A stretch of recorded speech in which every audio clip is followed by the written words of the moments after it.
What's up, YouTube? I'm Zero Zeus, and welcome back to another Boruto video. This is gonna be my Boruto manga chapter 42 review. Please like, subscribe, share, and comment. Thank you for watching, and let's get right into the video. It is a lot of stuff that happened. I'm not gonna lie. Last chapter, I was kind of like complaining, like more than anything, but this time I have not too many things to complain about. I was actually happy with how the chapter turned out, and we are definitely going to talk about it here. I'm sorry that my background is a little bit different than it usually is, just because of the fact that I'm like having creative changes, I guess is the word for it. So bear with me, and yeah. So anyway, the battle with Boro is still going on, right? He's more than what I made him out to be. He's a lot more than what I made him out to be. This fight was actually hype. So the chapter starts with basically the guys are stuck and they can't move. That is how it starts off. And Sarada is the only person who hasn't been touched by the black mist yet. So let's just get into that, because we learned something about the black mist. We learned something about the karma. It's a lot of stuff.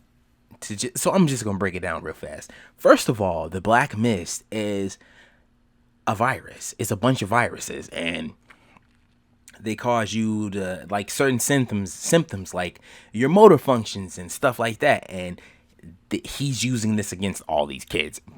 First of all, let me just say that. And second of all, the reason the karma can't absorb right is because it's physical, and it actually is a thing that doesn't come from energy. Like, if it came from energy, then it'd be absorbable, but because it's not, then because it didn't come from energy, it is not, right? I hope I explained that without sounding like super dumb. But yeah.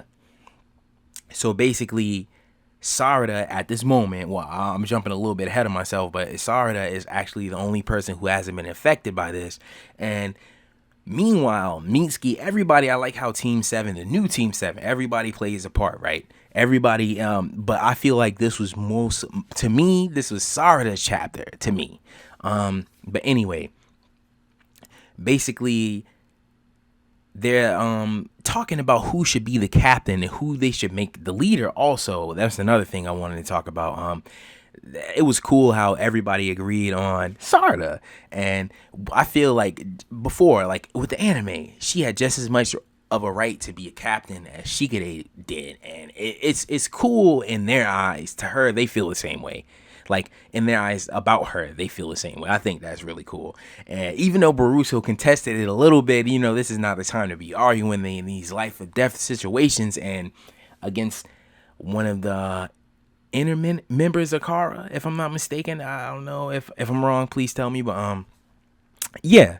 So basically, I think Mitsuki sends a snake, and I guess it's a diversion, really. So the whole time we thinking he just did it to injure him, or basically just as a distraction.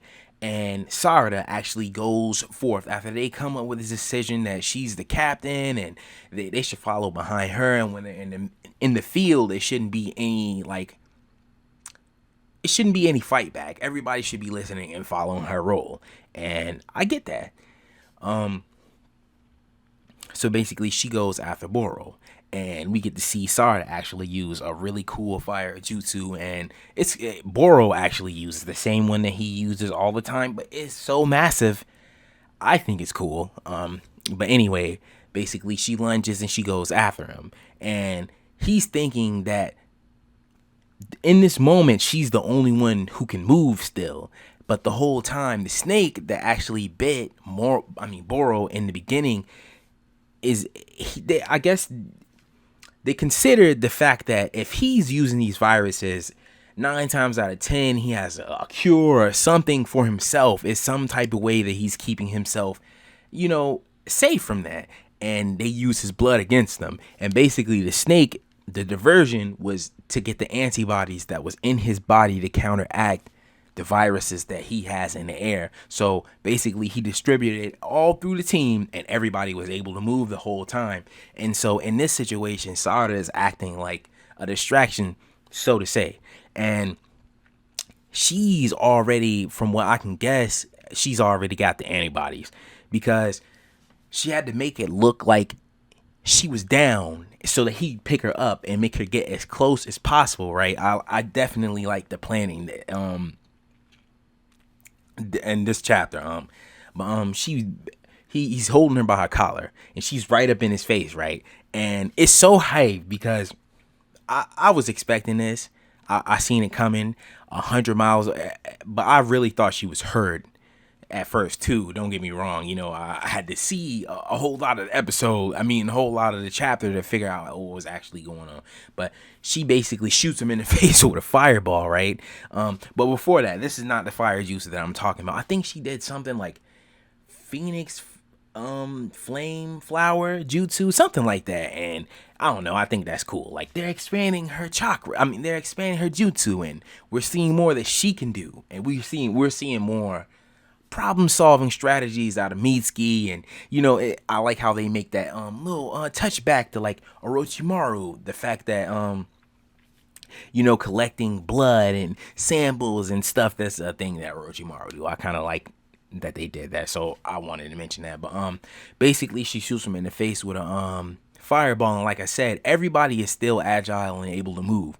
And at this moment she's like, now boys, and here Kawaki comes, Karma ready, Boruto comes with the Karma ready, and they do this thing. I think they call it the Unison Rasengan. And it looked like, I don't know if Kawaki is adding his energy to it by touching him, and you know, that unison like that's what I'm guessing. And they basically blow Boro's body, like half his body off. Like it was like Cell back in the day when Goku hit him with that Kamehameha. Yeah, but like some of his arm was still it was still there, and it looked like it was over for him. I'm not gonna lie, I kind of like this. They put in that work, like against a tough guy too, and it seemed like it was over for him. And they forgot that he regenerates like Delta, right? And of course I seen this coming, because this can't be the end of him, right? Why would this be the end of him, right? Anyway, he regenerates, and he has this slight, so basically he's figured out that they figured him out in a way. And he's basically piecing together when they figured it out and stuff like that. Like, they basically played him. They played him. And it's other ways to skin a cat is basically what he's saying, right? And he's like, oh, okay. Well, then I'm just gonna go for this guy. And I'm not gonna lie, I was literally turning the pages, and I'm reading, and I look down, and it's like, yeah, next time. And I'm so mad because I didn't turn the page, I clicked the page. And I was so mad because I was expecting to see some more of the story, right? This was actually a hype chapter. I'm not mad at it. Boro, you get some more respect. He gets more respect from a Ba point of view. Like, he's one of them type of guys. Like, you just knew that he had you just knew that what he had on his mind wasn't good. He was definitely one of those guys, and I like the fact that it's more to him. And we have another chapter dedicated to him. Next month, we get to see, it's probably going to be like the end game.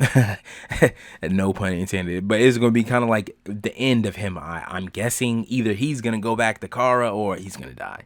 One of the two. That's what I'm guessing. Unless they're going to stretch this out for another chapter, but I don't see that happening. But yeah, great chapter. Chapter 42. Super hype. Yeah. So I'm in the video right here. This is my Boruto manga chapter 42 review. Please like, subscribe, share, and comment. Thank you for watching. I'll see you all next video.